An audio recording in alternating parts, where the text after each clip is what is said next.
Rainbow allrounder exterior paint, বাংলাদেশের আবহাওয়া উপযোগী একমাত্র পেইন্ট। স্বাগত সকালের সংবাদে, সাথে আছি আমি আসমাতুলি। দেখছিলেন শিরোনাম।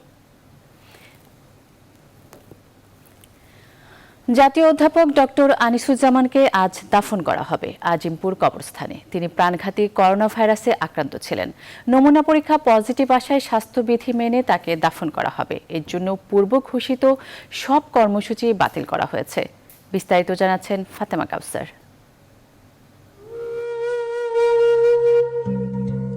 নিভে গেল জাতির বাতিঘর, অদেখা ভুবনে পাড়ি জমালেন জাতীয় অধ্যাপক ডক্টর আনিসুজ্জামান। বার্ধক্যজনিত নানা সমস্যার কারণে গেল ২৭ এপ্রিল রাজধানীর ইউনিভার্সাল কার্ডিয়াক হাসপাতালে ভর্তি হন অধ্যাপক আনিসুজ্জামান। সেখানে চিফ কার্ডিওলজিস্ট অধ্যাপক খন্দকার কামরুল ইসলামের অধীনে চিকিৎসা নিচ্ছিলেন তিনি। এরপর ৯ মে থেকে সিএমএইচ এ নিবিড় পর্যবেক্ষণে ছিলেন আনিসুজ্জামান। বৃহস্পতিবার বিকেলে সেখানে শেষ নিঃশ্বাস ত্যাগ করেন বাংলা সাহিত্যের খ্যাতিমান এই ব্যক্তি। দেশের প্রতিটি সংকটকালে তার বক্তব্য এবং ভূমিকা দিক নির্দেশক হিসেবে কাজ করেছে, আর তাই তো তাকে হারিয়ে অনেকটাই বাকরুদ্ধ সাহিত্য অঙ্গন।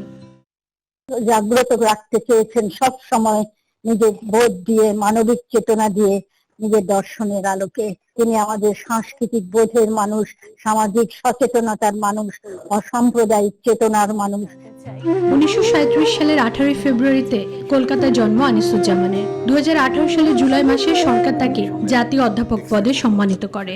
কলকাতায় Maulana Abul Kalam Azad institute of Asian studies, Paris বিশ্ববিদ্যালয় এবং নর্থ ক্যারোলাইনা স্টেট ইউনিভার্সিটিতে ভিজিটিং ফেলো ছিলেন তিনি। এছাড়াও তিনি নজরুল ইনস্টিটিউট ও বাংলা একাডেমির সভাপতির দায়িত্ব পালন করেছেন।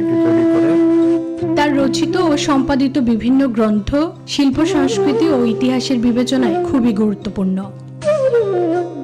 মুক্তিযুদ্ধকালীন তার ভূমিকা, মুক্তিযুদ্ধ পরবর্তীকালীন তার ভূমিকা, অসাম্প্রদায়িক চেতনা, ধর্মনিরপেক্ষ চেতনা এবং সর্বোপরি কল্যাণময় চেতনা সবসময় আমাকে দিক নির্দেশনা দিয়েছে। শিক্ষা, শিল্প, সাহিত্য ও সাংগঠনিক ক্ষেত্রে অসামান্য অবদানের জন্য বাংলা একাডেমি সাহিত্য পুরস্কার, ২১শে পদক সহ অসংখ্য পুরস্কারে ভূষিত হয়েছেন বাংলা সাহিত্যের এই পুরোধা ব্যক্তিত্ব। ফাতেমা কাউসার, নিউজ 24, ঢাকা। জাতীয় অধ্যাপক এবং নিজের শিক্ষক ডক্টর আনিসুজ্জামানের মৃত্যুতে গভীর শোক ও দুঃখ প্রকাশ করেছেন প্রধানমন্ত্রী শেখ হাসিনা। এক শোক বার্তায় শেখ হাসিনা তার বিশ্ববিদ্যালয়ের শিক্ষক ডক্টর আনিসুজ্জামানকে অত্যন্ত শ্রদ্ধা ভরে স্মরণ করেন। স্মৃতিচারণ করে প্রধানমন্ত্রী বলেন, তিনি ছিলেন আনিসুজ্জামানের টিউটোরিয়াল গ্রুপের শিক্ষার্থী। প্রধানমন্ত্রী এ সময় শিক্ষাক্ষেত্রে তার অনন্য অবদানের জন্য কৃতজ্ঞতার সঙ্গে স্মরণ করেন। আরও বলেন, তার বিদগ্ধ ও জ্ঞানী মানুষের মৃত্যুতে দেশের এক অপূরণীয় ক্ষতি হলো। প্রধানমন্ত্রী মরহুমের আত্মার মাগফিরাত কামনা করেন এবং তার শোক সন্তপ্ত পরিবারের সদস্যের প্রতি গভীর সমবেদনা জানান। করোনায় ক্ষতিগ্রস্ত ৫০ লাখ পরিবারকে নগদ অর্থ কার্যক্রমের উদ্বোধন করেছেন প্রধানমন্ত্রী শেখ হাসিনা।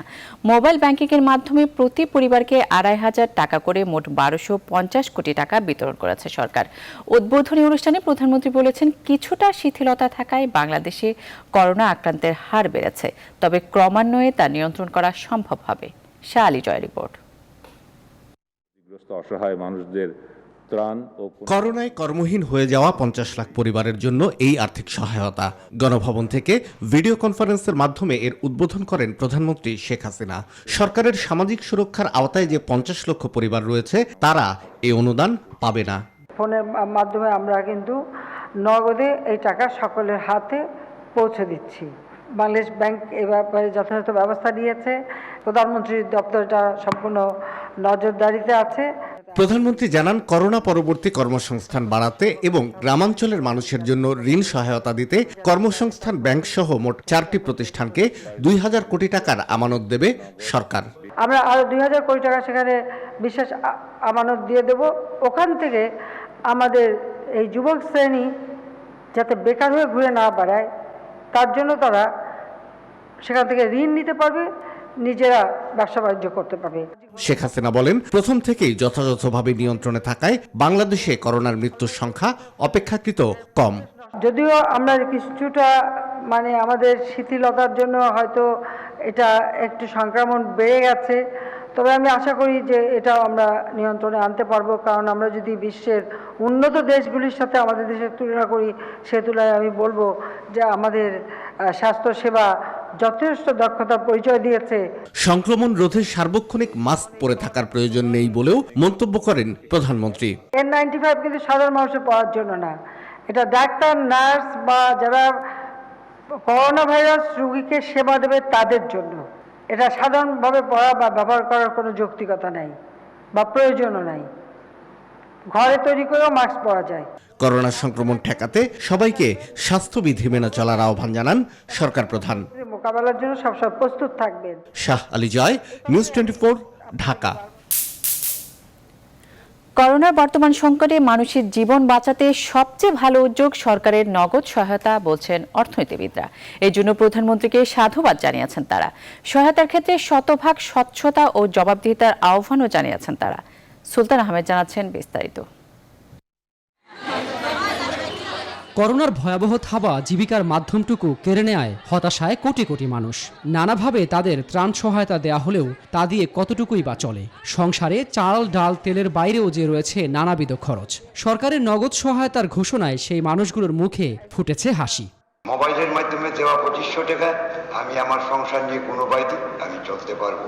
আপনি যে আজ নগদ অর্থ প্রদান করলেন তা পেয়ে আমার কৃষক বাবা খুবই উপকৃত হবে। নগদ এই সুবিধার আওতায় পড়বে বেকার হওয়া রিকশা চালক, ভ্যান চালক, দিনমজুর, নির্মাণ শ্রমিক, কৃষি শ্রমিক, দোকানের কর্মচারী, ছোট ছোট ব্যবসায় কাজ করা শ্রমিক, পোল্ট্রি খামার শ্রমিক, পরিবহন শ্রমিক ও রাজপথের হকাররা। বাংলাদেশের ইতিহাসে এটা একটা নজির থাকবে যে গভর্নমেন্ট এখন একসাথে এতগুলো টাকা মানুষের হাতে রুরাল এরিয়াতে ডিস্ট্রিবিউট করতে পারছেন।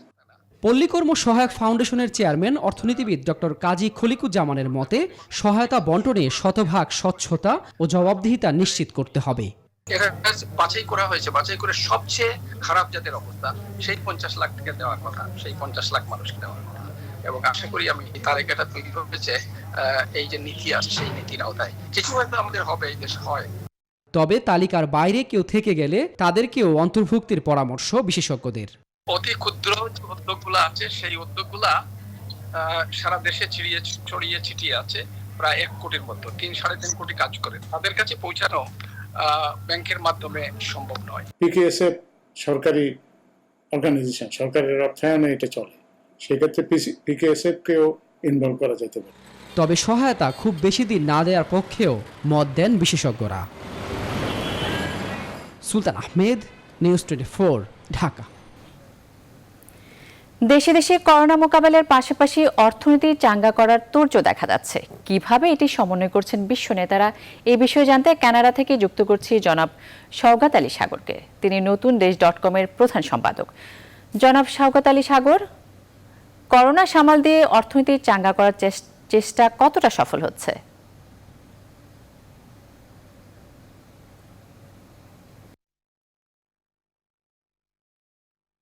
অনেক আগেই শুরু হয়েছিল এবং যার কারণে তারা সংক্রমণ রোধের যে চেষ্টা করেছে করে সেটিকে একটি সীমিত পর্যায়ে এনে স্বাস্থ্য ব্যবস্থাটাকে তারা প্রস্তুত করেছে যাতে দ্বিতীয় দফা যদি সেকেন্ড ওয়েভেও যদি আবার সংক্রমণ হয় সেটি যাতে মোকাবেলা করতে পারে। সেই প্রস্তুতিটি রেখে তারা এখন ধীরে ধীরে যে লকডাউন গুলো ছিল লকডাউন গুলো খুলে ফেলার চেষ্টা, তুলে নেওয়ার প্রক্রিয়া শুরু করেছে। কানাডা থেকে যদি বলি, আগামী সোমবার থেকে রাস্তার পাশে থাকা ছোট ছোট রিটেল খুচরা দোকানগুলো তারা খোলার সিদ্ধান্ত নিয়েছে। গত সোমবার থেকে বেশ কিছু গার্ডেন সেন্টার খুলে দেওয়া হয়েছে, পার্ক গুলোতে সীমিত পর্যায়ে খুলে দেওয়া হয়েছে।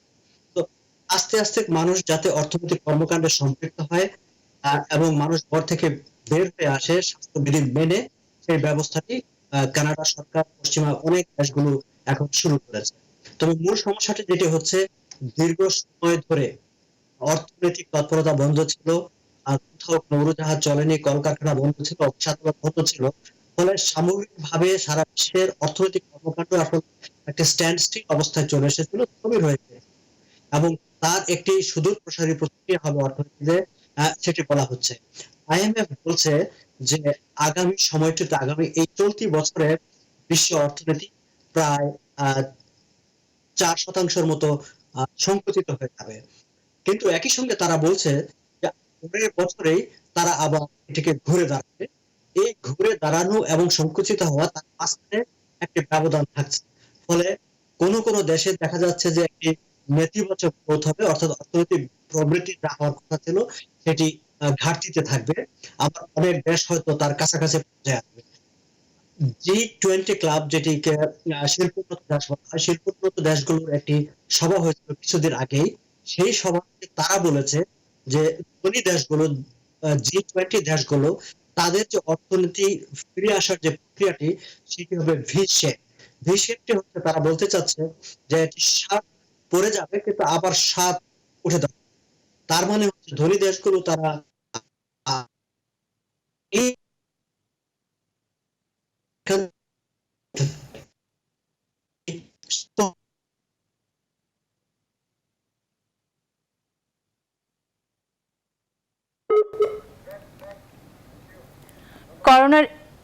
করোনার এই দুঃসময়ে চাল উৎপাদন নিয়ে সুসংবাদের পূর্বাভাস দিয়েছে মার্কিন কৃষি বিভাগ USDA। পূর্বাভাস অনুযায়ী চাল উৎপাদনের চতুর্থ অবস্থান থেকে এবার বিশ্বে তৃতীয় হচ্ছে বাংলাদেশ। USDA জানিয়েছে ইন্দোনেশিয়াকে হটিয়ে চলতি অর্থ বছরে বাংলাদেশ চাল উৎপাদন হবে অন্তত 3,60,00,000 টন। বিশ্লেষকরা বলছেন, কৃষিতে বাংলাদেশের সম্ভাবনা ও অর্জন টেকসই করতে পর্যাপ্ত নীতি সহায়তা, গবেষণা ও প্রযুক্তির আধুনিকায়ন অব্যাহত রাখতে হবে। বিস্তারিত বাবু কামরুজ্জামানের রিপোর্টে। স্বাধীনতা পরবর্তী সময়ে বাংলাদেশে চালের উৎপাদন বেড়েছে প্রায় 3 গুণ। চলতি অর্থ বছরে আমন ও বড় মৌসুমেও রেকর্ড উৎপাদন হয়েছে। গেল কয়েক বছর ধরে যা ধারাবাহিকভাবে বেড়েই চলছে। দীর্ঘদিন ধরে এই খাদ্যশস্য উৎপাদনে বিশ্বে বাংলাদেশের অবস্থান ছিল চতুর্থ অবস্থানে। তবে মার্কিন কৃষি বিভাগ USDA বৈশ্বিক কৃষি উৎপাদন পরিস্থিতির সবশেষ তথ্য নিয়ে এক প্রতিবেদনে জানিয়েছে, চাল উৎপাদনে বাংলাদেশ তৃতীয় হতে যাচ্ছে। পূর্বাভাস বলছে, চলতি অর্থবছরে বাংলাদেশে চালের উৎপাদন 3,60,00,000 টন ছাড়িয়ে যাবে। ফলে উৎপাদনকারী শীর্ষ 10টি দেশের মধ্যে বিশ্বের তৃতীয় সর্বোচ্চ উৎপাদনকারী দেশ হবে বাংলাদেশ।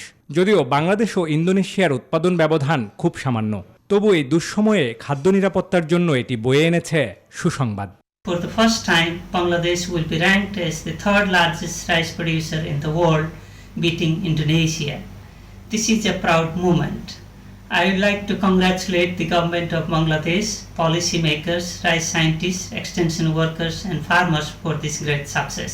এটা আমাদের জন্য একটা খুব ভালো সংবাদ, বিশেষ করে আমরা যখন এখন করোনার এগেইনস্টে যুদ্ধে লিপ্ত, কারণ খাদ্য নিরাপত্তাটা আমাদের একটা বড় সেনসিটিভ একটা জায়গা।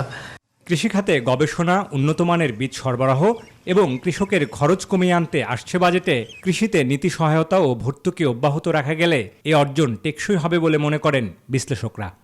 এই যে উৎপাদন বৃদ্ধি, এটাকে টেকসই করার জন্য আমাদেরকে আগামী বাজেটে কৃষি খাতে গুরুত্ব দিয়ে বিশেষ করে কৃষি সম্প্রসারণ, কৃষি গবেষণা এবং উপকরণ ক্ষেত্রে বেশি করে বরাদ্দ দিতে হবে।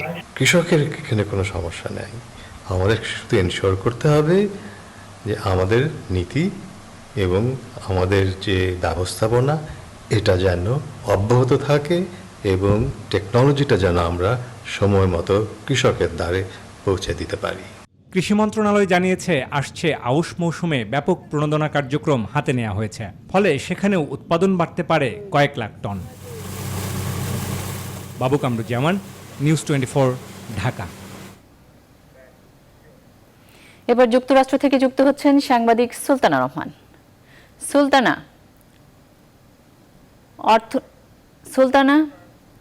সুলতানা, মার্কিন অর্থনীতি চাঙ্গা করতে ট্রাম্প প্রশাসন কি কোনো সুনির্দিষ্ট পরিকল্পনা হাতে নিয়েছে?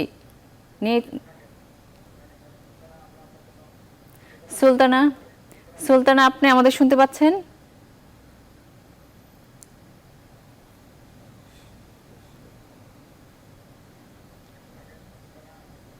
সুলতানা, দর্শক, আমরা সুলতানার সাথে সংযোগ স্থাপনের চেষ্টা করছি।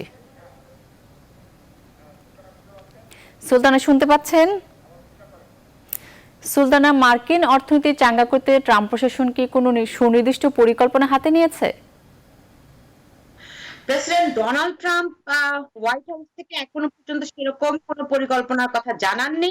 তবে তিনি যেটা বলছেন যে দেশের সবগুলো স্টেটকে সচল হতে হবে, এই জন্য তিনি উদ্যোগ নিয়েছেন এবং করোনা ভাইরাস মোকাবেলায় যে টাস্ক ফোর্স গঠিত হয়েছে সেই টাস্ক ফোর্সের এখন দায়িত্ব দেওয়া হবে অর্থনীতিকে কিভাবে মজবুত করা যায়, পুনরুদ্ধার করা যায় সেক্ষেত্রে। আগে মূলত স্বাস্থ্য ঝুঁকি কিংবা স্বাস্থ্য সংক্রান্ত করোনা ভাইরাস সংক্রান্ত যেই পরামর্শ এই টাস্ক ফোর্স দিত, সেই টাস্ক ফোর্স থেকে তিনি এখন অর্থনৈতিক টাস্ক ফোর্স হিসেবে বানাচ্ছে এটি। তবে এই টাস্ক ফোর্সে কে কে সদস্য থাকবেন সেগুলো তিনি এখনো ঘোষণা করেন। তবে এরই মধ্যে আমেরিকাতে 43টি স্টেট একেবারে মোটামুটি সচল হয়েছে এবং নিউ ইয়র্কে আপনি জানেন সবচেয়ে বেশি আক্রান্ত ছিল, হটস্পট ছিল নিউ ইয়র্কে করোনা ভাইরাসের সংখ্যা। আক্রান্ত এখন একেবারে মোটামুটি নিয়ন্ত্রণে, যে কারণে নিউ ইয়র্কের গভর্নর পরিকল্পনা করছেন আগামী 15 মে পর থেকে একটু একটু করে সচল করা হবে এবং নিউ ইয়র্কের গভর্নর যেভাবে করে পরিকল্পনা করছে সেই পরিকল্পনাটি পুরো আমেরিকার মানুষই আসলে ভালোভাবে দেখছেন। সেখানে যে সমস্ত জনমত জরিপগুলো হচ্ছে তাতে করে মানুষ জানিয়েছে যে নিউ ইয়র্ক পরিকল্পিতভাবে অগ্রসর হচ্ছে। যদিও করোনা ভাইরাস যখন সংক্রমণ হয় নিউ ইয়র্কে, তখন গভর্নর বলছেন যে ভাইরাস সংক্রমণের যেভাবে করে দ্রুত সংক্রমিত হয় সেই তুলনায় তাদের পক্ষে প্রস্তুতি নেওয়া খুব দেরি হয়ে গেছে, এটা তিনি বলছিলেন। তবে এখন তিনি যেভাবে করে আগাচ্ছেন, গণহারে পরীক্ষার ব্যবস্থা করা, আক্রান্তকে বিচ্ছিন্ন করা এবং বাকিদেরকে জনজীবনে স্বাভাবিক জনজীবনে ফিরিয়ে নেওয়া, এই প্রক্রিয়ার অংশ হিসেবে তিনি প্রাথমিকভাবে যে সমস্ত এলাকায় জনজীবন সচল করতে যাচ্ছেন, কর্মক্ষেত্র তাদের সৃষ্টি করতে যাচ্ছেন, সেগুলো হচ্ছে যে সব এলাকা এর মধ্যে একেবারেই করোনা মুক্ত হয়েছে এবং তবে সেই সব এলাকায় প্রতিদিনই গণহারে ভাইরাস পরীক্ষা হবে, ফলে আক্রান্তকে বিচ্ছিন্ন করে বাকিরা স্বাভাবিক জীবনযাপন করতে পারবে। এরকম একটি পরিকল্পনার মধ্য দিয়ে প্রাথমিকভাবে অগ্রসর হচ্ছে নিউ ইয়র্ক, যা দেশের অন্যান্য স্টেটও ভালোভাবে নিয়েছে। তবে আপনি জানেন এখনো প্রতিদিন গড়ে প্রায় 1500 কোটি মানুষের মৃত্যু হচ্ছে এবং এই মাসের শেষ নাগাদ মৃত্যুর সংখ্যা 1 লাখ ছাড়িয়ে যেতে পারে। তো অর্থনীতিবিদরা, অর্থনীতিবিদ, স্বাস্থ্য বিশেষজ্ঞরা তারা হুঁশিয়ারি দিয়েছেন যে যেসব স্টেট ঘড়ি করে জনজীবন সচল করার উদ্যোগ নিয়েছে সেখানে আসলে পরিস্থিতি এবং জীবনের হুমকি ভয়াবহ আকার ধারণ করতে পারে, এরকম একটি অবস্থার মধ্যে রয়েছে। তবে প্রেসিডেন্ট ডোনাল্ড ট্রাম্প মানুষ যেসব উদ্যোগ নিচ্ছেন মানুষটা ভালোভাবে নিচ্ছে না, এগুলো আসছে জনমত জরিপে। তবে প্রেসিডেন্ট ডোনাল্ড ট্রাম্প নতুন করে তার নভেম্বরে যে নির্বাচন রয়েছে সেই নির্বাচনকে সামনে রেখে নানা রকম কৌশল নিচ্ছেন, সেই কৌশলগুলো নিয়ে তিনি প্রচারণায় নেমেছেন।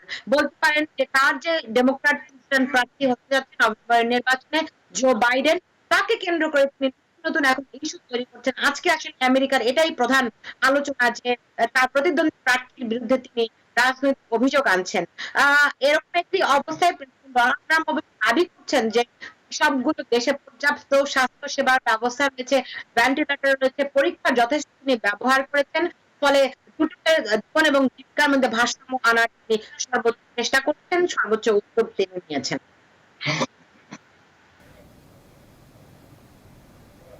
সুলতানা, আপনাকে ধন্যবাদ। সময় হলো একটি বিরতির, সঙ্গেই থাকুন।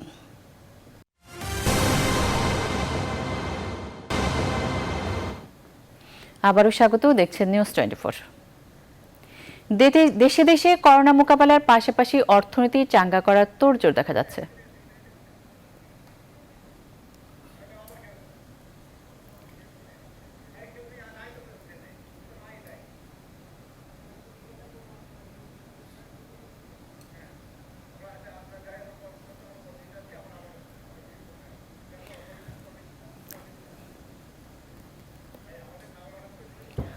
দর্শক, আমরা কানাডায় শওকত আলী সাগরের সঙ্গে যোগাযোগের চেষ্টা করছিলাম, কিন্তু সংযোগ যান্ত্রিক ত্রুটির কারণে আমরা তার সঙ্গে যোগাযোগ করতে পারছি না। পরবর্তীতে আবারও চেষ্টা করব। এবার ফিরে আসছি অন্যান্য খবরে। দীর্ঘদিন বন্ধ থাকায় চিড়িয়াখানার পরিবেশ আরও ভালো হয়েছে বলে মনে করছে কর্তৃপক্ষ। তাদের মতে প্রাণীরাও আছে বেশ।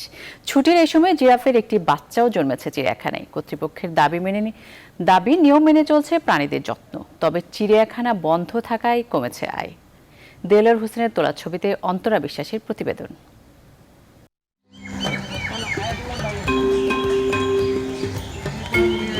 চিড়িয়াখানায় বানরের খুনসুটি দেখতে এখন আর কেউ আসে না। খাঁচার সামনে ফাঁকা, তবে বানররা আছে তাদের মতোই। বাঘেদের যেন সময় মিলেছে নিজেদের সাথে থাকার। রোজ রোজ আর হাজার মানুষের অবাক দৃষ্টি তাদের উপর পড়ে না, তাদেরও এখন স্বস্তির সময়। করোনা ভাইরাসের প্রকোপ ঠেকাতে 20 মার্চ থেকে বাংলাদেশ জাতীয় চিড়িয়াখানা বন্ধ। সেই থেকে চিড়িয়াখানায় মানুষের আনাগোনা নেই, তবে কর্তৃপক্ষের দাবি প্রাণীদের দেখভাল চলছে ঠিকঠাক। স্ট্রেস ফ্রি নিরিবিলি একটা অ্যাটমসফিয়ার আসছে। এটাতে আমরা আশা করি যে পরবর্তী তার যে স্টার সাইকেল আছে, এই সাইকেলে ভালো একটা কিছু আমরা প্রত্যাশা করি। 25 মার্চ এক জিরাফের বাচ্চাও হয়েছে। দুর্যোগের সময় হওয়ায় ছোট্ট জিরাফের নাম রাখা হয়েছে দুর্জয়। কোনো আগে তো অনেক ভয়ে থাকতো, যারা বলে ঠিকমতো খাবার দাবার খেত না এবং তাদের প্রজনন কার্য ঠিকমতো করতে পারতো না। তো এসব দর্শনার্থী না থাকাতে তারা তাদের খাঁচার ভিতরে স্বাধীনভাবে তারা ঘুরতেছে, বেড়াচ্ছে এবং তাদের খাবার নিয়মিত তারা খাচ্ছে এবং প্রজনন কাজ করছে। মানুষের আনাগোনা না থাকায় চিড়িয়াখানার পরিবেশও আগের চেয়ে ভালো হয়েছে বলে মনে করছে কর্তৃপক্ষ। প্রাণীরা এই পরিবেশে ভালো আছে এবং মনে হয় যে একটা বন পরিবেশে আছে।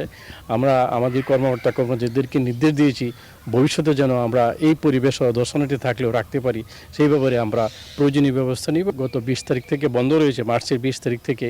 তো এই দিনগুলিতে সরকার রাজস্ব থেকে বঞ্চিত হচ্ছে। কর্তৃপক্ষের হিসাবে চিড়িয়াখানায় 2700-র বেশি প্রাণী রয়েছে। এদের মধ্যে হরিণ আছে প্রায় 300। কর্তৃপক্ষ জানায়, চিড়িয়াখানা খোলা থাকা অবস্থায় প্রতিদিন 15,000-এর মতো লোক সমাগম হয়। ছুটির দিনে হয় 25 থেকে 30,000, আর উৎসবের দিনে এই সংখ্যা হয় গড়ে 1 লাখ। তাদের হিসাবে বছরে 40 লাখ দর্শনার্থী হয় চিড়িয়াখানায়। অন্তরা বিশ্বাস, নিউজ 24, ঢাকা। দর্শক, আমরা আবার কানাডায় শওকত আলী সাগরের সাথে যোগাযোগ করার চেষ্টা করছি। যান্ত্রিক ত্রুটির কারণে আমরা এতক্ষণ তার সাথে যোগাযোগ করতে পারিনি।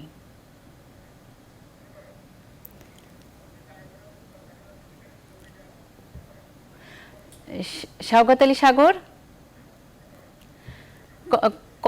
করোনা সামাল দিয়ে অর্থনীতি চাঙ্গা করার চেষ্টা কতটা সফল হয়েছে কানাডায়? সাগর, সময় আসেনি, মাত্রই তো শুরু হলো পরিবেশটা।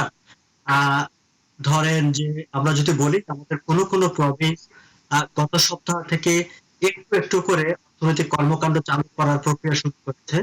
সবচেয়ে বড় প্রভিন্স অন্টারিওতে গত সপ্তাহে কেবলমাত্র গার্ডেন সেন্টার গুলো আংশিকভাবে খোলা হয়েছিল এবং আজকেই অন্টারিওর প্রিমিয়ার ডার্কফোর্ড ঘোষণা করেছেন যে আগামী সোমবার থেকে আরো একটু বেশি আকৃতিতে, বেশি আকারে আপনার রিটেল শপগুলো, ছোট ছোট দোকানগুলো খোলা হবে।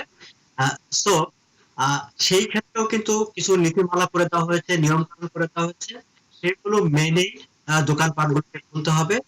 বিশেষ করে যেসব দোকানগুলোকে স্বাস্থ্যবিধি মেনে চলার ব্যবস্থা রাখা আছে, যেমন ধরেন কেউ চাইলে একসাথে অনেকগুলো মানুষ একসাথে ঢুকে যেতে পারবে না, ওইরকম কিছু ব্যবস্থা করে এবং স্বাস্থ্যবিধি মেনে আগামী সোমবার থেকে আরো বেশি কিছু দোকানপাট খোলা হবে এবং কিছু বিভিন্ন প্রতিষ্ঠান খোলা হবে। তো ফলে প্রক্রিয়াটি চলছে, এটি একটি চলমান প্রক্রিয়া। কানাডা হুট করে কোনো কিছু করতে চাচ্ছে না, আস্তে আস্তে করে তারা অর্থনৈতিক কর্মকাণ্ডের দিকে ফিরে যাওয়ার চেষ্টা করছে।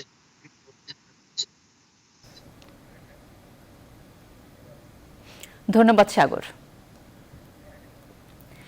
ঢাকার 2 নগরপিতার সামনে বড় 3 চ্যালেঞ্জ: 1 করোনা মোকাবেলা, 2 ডেঙ্গু প্রতিরোধ, আর 3 জনজট, জলজট আর যানজট। সামনের দিনগুলোতে 2 মেয়রের গণমানুষের জননেতা হয়ে ওঠা এখন বড় চ্যালেঞ্জ বলছেন বিশ্লেষকরা। পাশাপাশি তারা বলছেন, সিটির ক্ষমতা মেয়র কেন্দ্রিক কক্ষিগত না থেকে কাউন্সিলর নির্ভর হতে হবে। বিস্তারিত আশিকুর রহমান শ্রাবণের প্রতিবেদনে। ঢাকা কোটি মানুষের প্রাণের শহর, করোনা দুর্যোগে যার দায়িত্বে 2 নগরপিতা। নতুন 2 কাণ্ডারির সামনে বর্ষায় নগরীর বেশিরভাগ অংশকে ডুবে যাওয়া থেকে বাঁচানোর চ্যালেঞ্জ নর্দমার মতো খালগুলোই ক্রমাগত জন্ম নেওয়া ডেঙ্গুর মহামারী থেকে মানুষকে বাঁচানো। আর তার চেয়েও বড় চ্যালেঞ্জ অদৃশ্য শত্রু করোনা আর তার থেকে তৈরি হওয়া নানা সংকটের সাথে যুদ্ধ করা।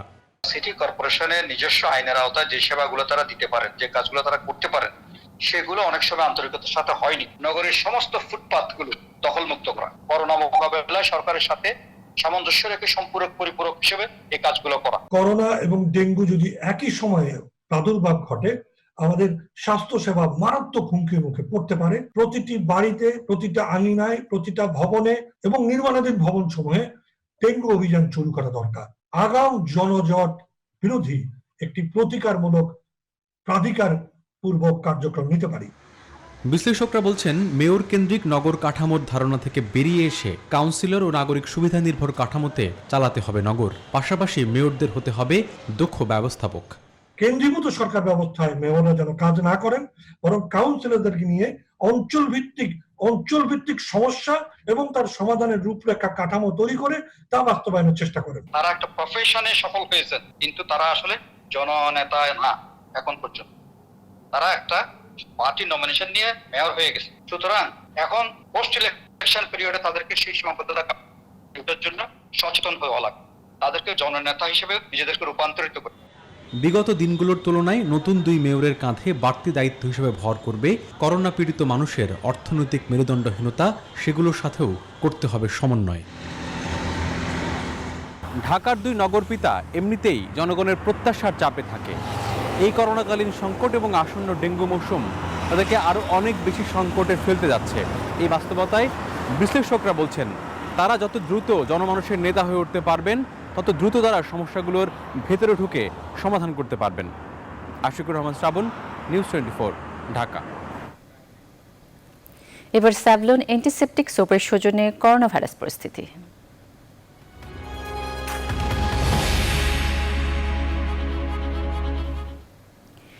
দেশে নতুন করে করোনা শনাক্ত 1041 জন। এ নিয়ে আক্রান্তের সংখ্যা বেড়ে দাঁড়িয়েছে 18,863 জনে। আর 24 ঘন্টায় আরও 14 জনের প্রাণহানি হয়। মোট মৃত্যুর সংখ্যা দাঁড়ালো 283-তে। মোট মৃত 14 জনের মধ্যে 9 জন ছিলেন ঢাকা মহানগরীর বাসিন্দা, বাকিরা চট্টগ্রামের। বৃহস্পতিবার দুপুরে স্বাস্থ্য অধিদপ্তরের নিয়মিত ব্রিফিংয়ে এসব তথ্য জানানো হয়। 24 ঘন্টায় আইসোলেশনে নেওয়া হয়েছে আরও 201 জনকে। বর্তমানে সারা দেশে আইসোলেশনে রয়েছেন 2,570 জন।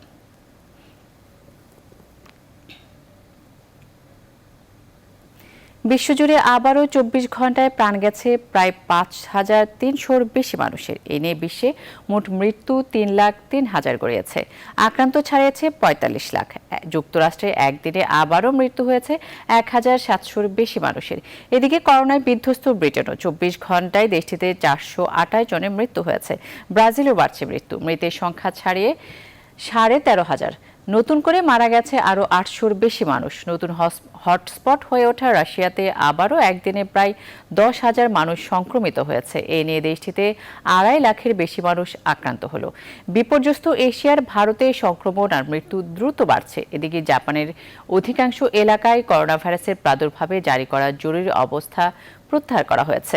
আর লকডাউন কিংবা অনিচ্ছায় বন্দি জীবন কাটানো বিশ্বের একটা বড় জনসংখ্যার মানসিক স্বাস্থ্য নিয়ে সতর্ক করেছে জাতিসংঘ। তবে এত মানুষের মৃত্যু ও আক্রান্তের সঙ্গে বিশ্বব্যাপী সেরে উঠেছে 17 লাখের বেশি মানুষ।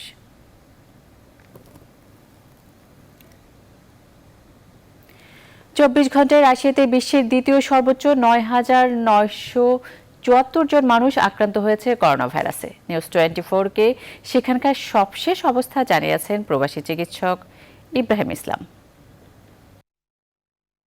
ভ্লাদিমির পুতিন অফিসার এবং বিজ্ঞানীদের সাথে একটি টেলিভিশন ভিডিও কনফারেন্সে বলেন, 10,000-এর নিচে সংক্রমণের হার নেমে এসেছে। পরিস্থিতি দ্রুত পরিবর্তন হচ্ছে। এটা আমাদের বর্তমান এবং ভবিষ্যতের লং টার্ম এজেন্ডা বাস্তবায়নের ফোকাস করতে সুযোগ দিচ্ছে। বিজ্ঞান ও শিক্ষামন্ত্রী ভ্যালেরি ফেলকভ মন্ত্রিসভার চতুর্থ মন্ত্রী, যে কিনা করোনায় আক্রান্ত হয়ে চিকিৎসা নিয়ে সুস্থ হয়ে বাসায় ফিরেছেন বলে জানা গেছে। রাশিয়ার করোনা ভাইরাস মহামারীর এপিসেন্টার ক্লিনিক্স ইন মস্কো আগামীকাল শুক্রবার থেকে গণহারে অ্যান্টিবডি টেস্ট শুরু করবে নাগরিকদের জন্য, যা কিনা রাশিয়ার নাগরিকদের করোনার Real picture of epidemic stage সম্বন্ধে ধারণা দেবে বলে আশাবাদ ব্যক্ত করেন মস্কোর মেয়র সার্গেই সাবিয়ানিন। প্রতি 3 দিন পর 70,000 নতুন নাগরিকদেরকে আহ্বান জানানো হবে নির্দিষ্ট ক্লিনিকে গিয়ে ব্লাড স্যাম্পল দেওয়ার জন্য।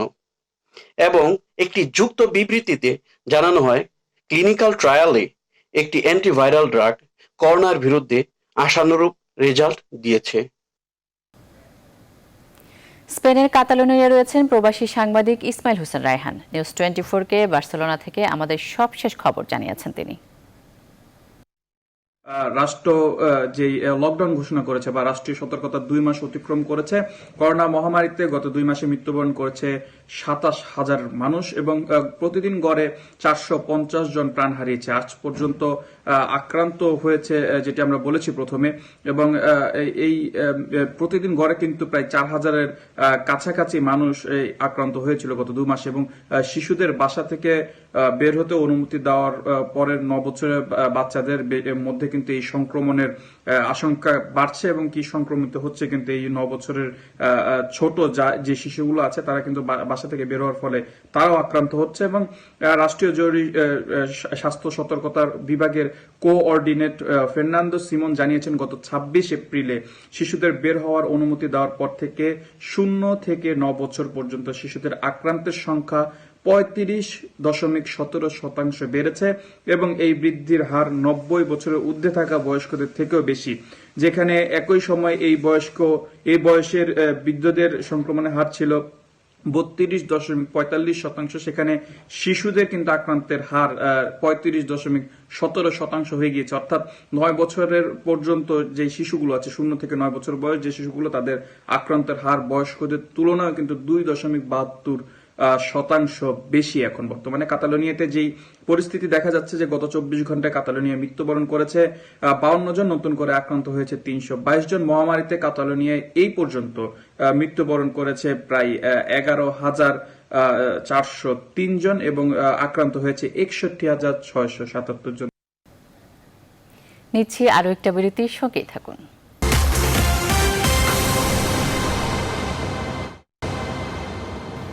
আবারও স্বাগত নিউজ 24 সংবাদে। করোনা ভাইরাস সংক্রমণ রোধে চলমান সাধারণ ছুটি আরেক দফা বাড়ানো হয়েছে। 17 থেকে 30 মে পর্যন্ত ছুটি ঘোষণা করা হয়েছে। বৃহস্পতিবার জনপ্রশাসন মন্ত্রণালয় থেকে 7ম দফায় ছুটি বাড়িয়ে আদেশ জারি করা হয়েছে। এই ছুটির মধ্যে শবে কদর ও ঈদের ছুটিও অন্তর্ভুক্ত থাকবে।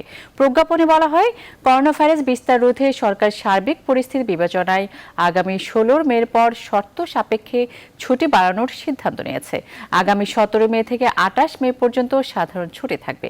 প্রজ্ঞাপনে আরো বলা হয়েছে, এই ছুটির সময় এক জেলা থেকে অন্য জেলায় যাতায়াত সীমিত থাকবে। করোনা সংক্রমণ রোধে সামাজিক দূরত্ব মেনে শপিং মল বা দোকানপাট খোলার কথা হলেও তা মানছে না রাজধানীর বেশিরভাগ এলাকার মানুষ। এতে সংক্রমণ আরো বাড়ার শঙ্কা করা হচ্ছে। এদিকে সড়কে মানুষের চলাচল বৃদ্ধি পাওয়ায় আজও জনসচেতনতা কার্যক্রম চালিয়েছে সেনাবাহিনী সহ আইন শৃঙ্খলা রক্ষাকারী বাহিনী। মৌ খন্দকারকে সাথে নিয়ে বিস্তারিত জানাচ্ছেন হাবিবুল ইসলাম হাবিব। একদিকে বাড়ছে করোনা আক্রান্তের সংখ্যা, অন্যদিকে ঈদের কেনাকাটায় ব্যস্ততা বাড়ছে রাজধানীর বিভিন্ন শপিং মল ও বিপণী বিতানগুলোয়। বসুন্ধরা সিটি সহ বেশ কিছু বড় শপিং মল বন্ধ থাকায় নগরবাসী অনেকে ঝুঁকছেন ফুটপাথ ও ছোট ছোট মার্কেটগুলোয়। রাজধানীর নিউ মার্কেট বন্ধ থাকলেও চালু রয়েছে পাশের মার্কেটগুলো। এসব এলাকায় দোকানের চেয়ে ফুটপাথে মানুষের কেনাবেচার হিড়িক। আমার প্রয়োজন দেখে আসলাম, টাকা নাই পয়সা নাই, করবো কি, যাওয়া লাগতেছে মাল কিনতে। একই অবস্থা গুলিস্তান ও বংশাল এলাকায়। এসব এলাকায় সড়ক কিংবা বাজার সব জায়গায় মানুষের ইচ্ছামতো চলাচল, তোয়াক্কা নেই স্বাস্থ্য ঝুঁকির। প্রতিটা দোকানে প্রতিটা মার্কেটে সর্বক্ষণ স্প্রে করতেছে। দেশ বাঁচিয়ে আবে বাঁচলে ঈদ করতে পারবো। যারাই ভিতরে ঢুকেছেন তাদেরকে মাস্ক এবং হ্যান্ড গ্লাভস ব্যবহার করে ভিতরে ঢোকার অনুমতি আমরা দেওয়ার সেই ব্যবস্থা নেই। আমি যে সেক্টরটার ভ্যাকসিন প্লাস্টিক ওইটা আমরা খুলতে দিই, কিন্তু কিছু কিছু সাইকেল পার্টসের দোকানদার খুলছে, কিন্তু সেইগুলোও আমি কাউন্সিলরের সাথে কথা বলছি।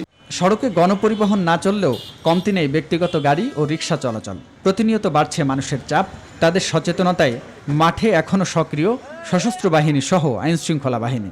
আমরা কন্টিনিউ করব যতদিন পর্যন্ত করোনার বিস্তার রোধ মিনিমাম না হবে বা না কমবে। যেহেতু সীমিত আকারে সব খুলে দেওয়া হয়েছে, তো প্রয়োজন শেষে যেন সবাই যার যার নিরাপদ স্থানে চলে যান। সচেতন না হলে করোনা ভয়াবহতা কমবে না বলে মত তাদের। হাবিবুল ইসলাম হাবিব, নিউজ 24, ঢাকা। করোনা ভাইরাসের মহামারীর মধ্যে এবার রোজার ঈদের দিন ঈদগাহ বা খোলা জায়গার বদলে বাড়ির কাছে মসজিদে ঈদের নামাজ পড়তে বলেছে সরকার। জামাত শেষে কোলাকুলি এবং পরস্পর হাত মেলানো পরিহার করার জন্য অনুরোধ করা হয়েছে। সেই সঙ্গে মসজিদে ঈদ জামাত আয়োজনের ক্ষেত্রে সুরক্ষার ব্যবস্থা এবং স্বাস্থ্যবিধি মেনে চলার জন্য বেশ কিছু শর্ত দিয়ে ধর্ম মন্ত্রণালয় বলেছে এসব নির্দেশনা না মানলে আইনগত ব্যবস্থা নেওয়া হবে। বৃহস্পতিবার ধর্ম মন্ত্রণালয়ের এক জরুরি বিজ্ঞপ্তিতে এসব কথা বলা হয়।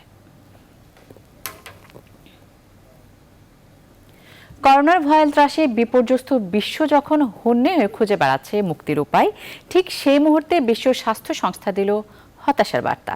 কবে নাগাদ শেষ হবে করোনার প্রকোপ এবং এটি আদৌ নিরাময় সম্ভব কিনা এমন আশা কেউ দিতে পারছে না। এইডস বা হামরোগের মতোই হয়তো কোনোদিনই পৃথিবী থেকে নির্মূল হবে না কোভিড-19। সাজিয়া ইসলামের ডেস্ক রিপোর্ট।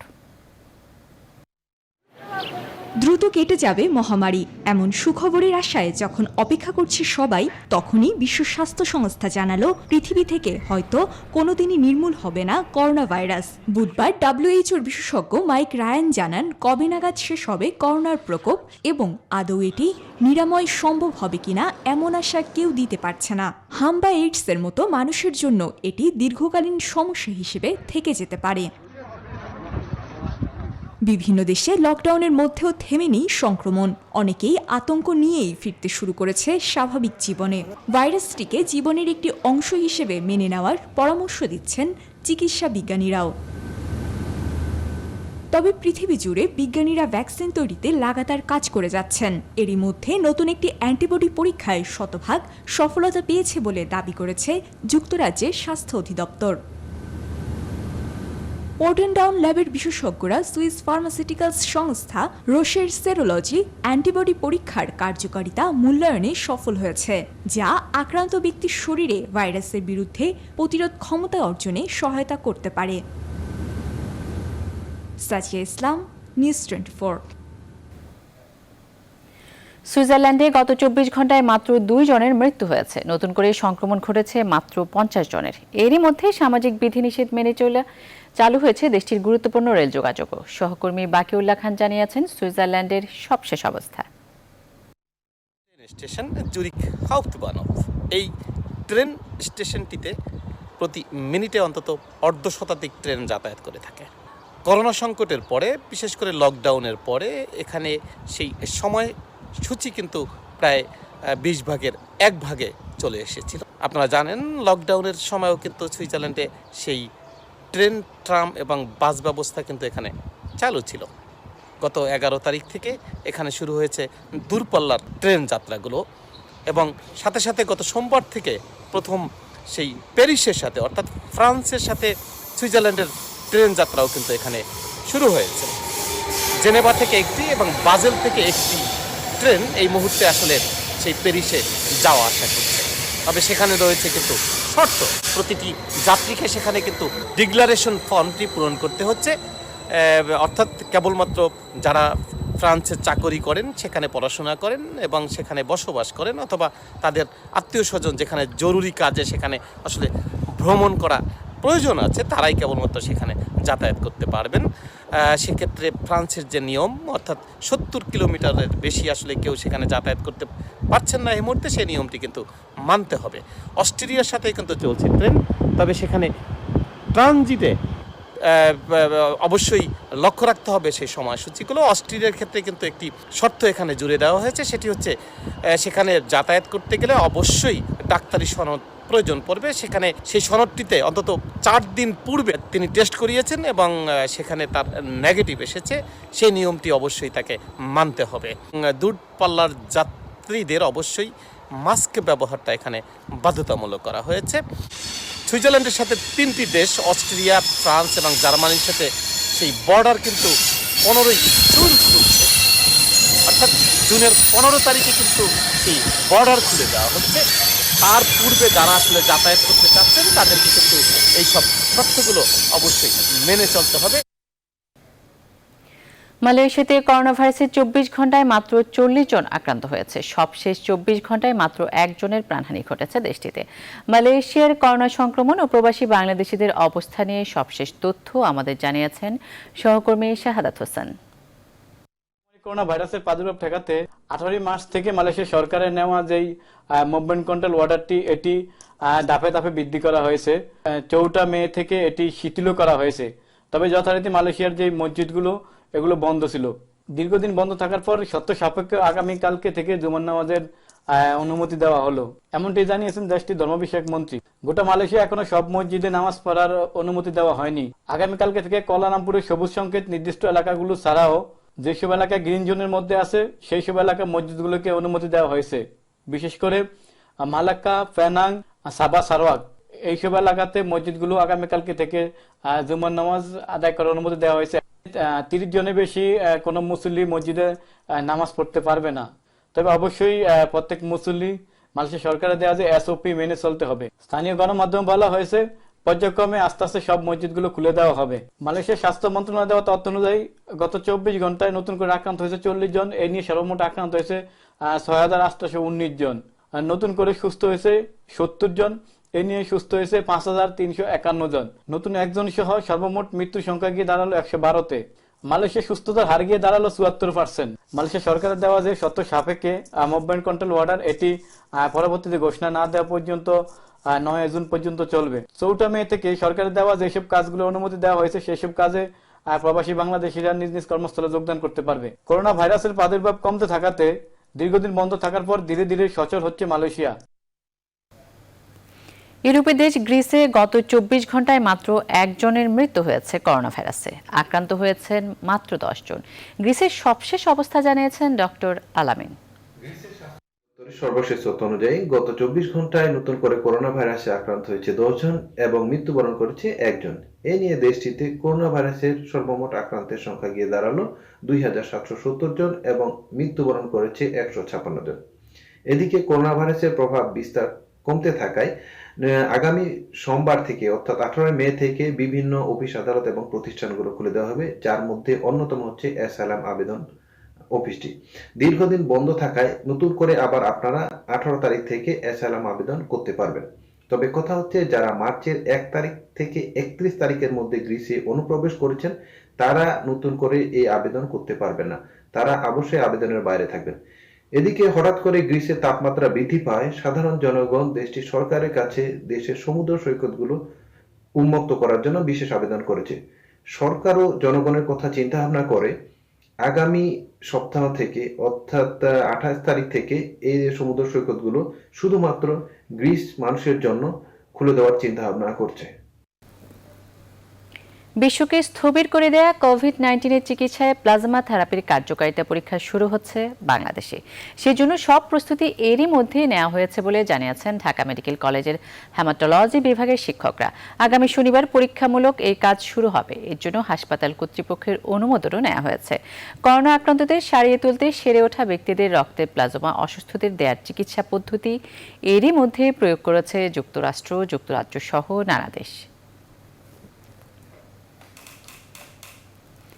সময় হলো আরো একটি বিরতির, সঙ্গেই থাকুন।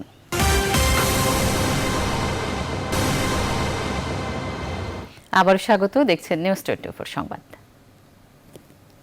এবার ফার্স্ট সিকিউরিটি ইসলামী ব্যাংক অর্থ বাণিজ্য সংবাদ।